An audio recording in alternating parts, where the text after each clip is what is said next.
Hello everyone and welcome to my Hip Hop Gossip For You channel.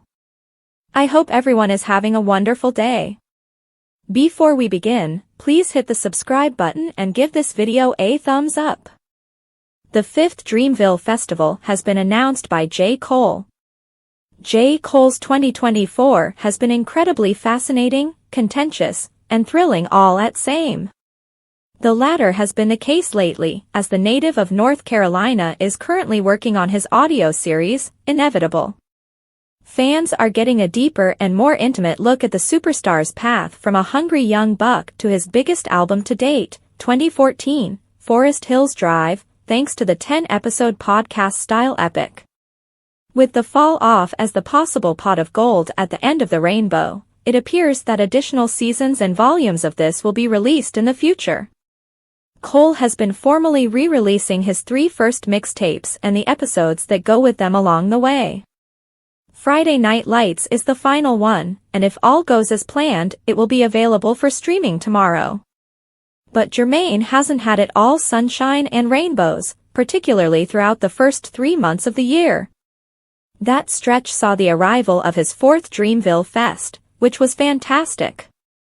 His apology to Kendrick Lamar during his concert, however, was, to put it mildly, a contentious moment.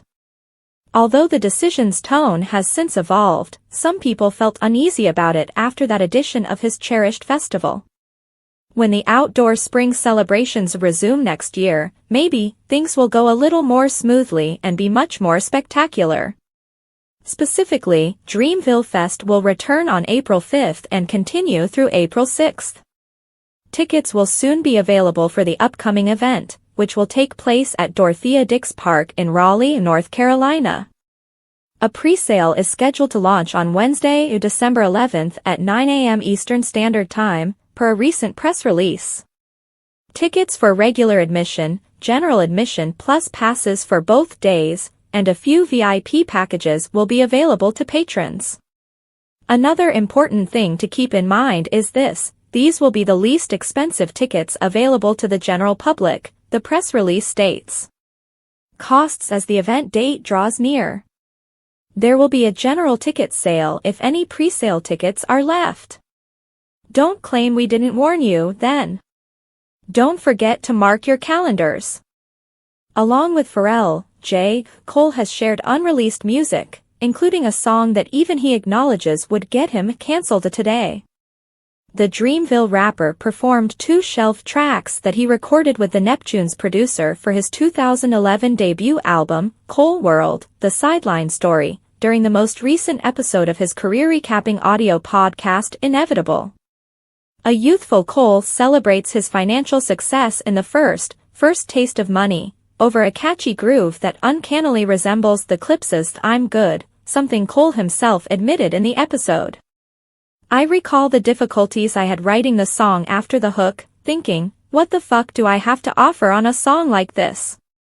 I believe the response was, not much, he acknowledged. Conversely, J. Cole continues to fuck with the second song until this day. The untitled song combines a quirky sound that Pharrell made in 7 minutes, with boastful bars from the North Carolina native. One phrase in particular left Cole scratching his head, despite his obvious excitement for the unreleased cut: I had short paper and then I blew up on you and gas/talk is cheap so I'm Jewish on you and gas. Don't be disrespectful. As he listened to the tune, he jokingly begged, that's a cancelable offense. Dude, this is no longer appropriate conversation. We are really sensitive. Man, you can't just rock with these stereotypes. I was only 24 years old. At the time, it didn't even seem like a bad thing. It and Nga would say it openly is crazy. That is absurd. Naturally, either song appeared on Cole World, The Sideline Story, which Cole ascribed to unwelcome pressure from his label, Jay-Z's Rock Nation, on his studio session with Pharrell. It was amazing to be with Pharrell. We're going to send Cole to you because we need one, I believe they said to him with the same vigor. And I believe that ruins, he said. I think it would have been fantastic if I had gotten in touch with Pharrell on my own schedule, free of pressure. However, the pressure from both his and mine sides poisoned everything. But despite that, it was still a really fun experience. Cole clarified that he and Pharrell were brought into the studio specifically to produce a hit track that would support his debut album. Following the then-rising rapper's declaration to his A&R at Roc Nation that he was more interested in creating a classic album than chasing a radio hit, which resonated with HOV and perplexed the Marcy Project's owner, the decision was made. To be honest, bro, I don't really care about a hit record, I was saying to Rich.